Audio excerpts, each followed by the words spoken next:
शासनाकडून सुमारे 22 कोटी रुपयांचा निधी मंजूर होऊनही भुदरगड तालुक्यातील डेळे चिवाळे लघु पाटबंधारे प्रकल्पाचं काम गेल्या वर्षभरापासून ठप्प झालंय। वर्षभरापूर्वी निधी मंजूर होऊनही प्रकल्पाचं काम रखडल्यानं शेतकऱ्यांमध्ये नाराजीचं वातावरण आहे।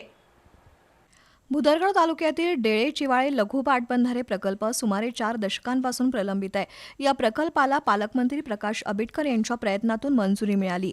मार्च 2025 मध्ये कामाला प्रारंभही झाला, मात्र त्यानंतर निधी मिळाला नसल्याचं कारण देत ठेकेदारानं काम बंद केलंय। परिणामी प्रकल्पाचं भवितव्य पुन्हा अनिश्चिततेच्या भोवऱ्यात सापडलंय। 4 टीएमसी साठवण क्षमतेच्या या लघु पाटबंधारे प्रकल्पामुळे तालुक्यातील पाण्यापासून वंचित राहिलेल्या डेळे चिवाळे अंतिवडे म्हासरंग या गावांची 300 एकरपेक्षा जास्त जमीन ओलिताखाली येणार असून या प्रकल्पाचा 4 गावांसह काही वाड्यांना फायदा होणार आहे।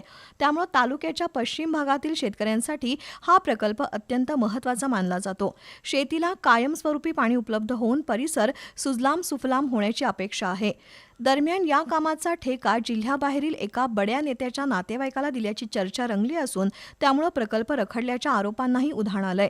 शासनानं तातडीनं निधी उपलब्ध करून कामाला गती देण्याची मागणी आता जोर धरू लागली आहे। या प्रकल्पाच्या कामासाठी सुमारे 30 ते 35 शेतकऱ्यांनी आपली बागायत जमीन दिली आहे, पण त्यांनाही अजून जमिनीचा मोबदला मिळालेला नाही। तर वर्षभरापूर्वीपासून प्रकल्पाचं काम रखडल्यानं पिकाऊ जमिनी पडून आहेत, त्याचाही मोबदला मिळावा आणि शासनानं अग्रक्रमानं निधी उपलब्ध करून प्रकल्प पूर्णत्वास न्यावा अशी मागणी शेतकऱ्यांमधून होतीये।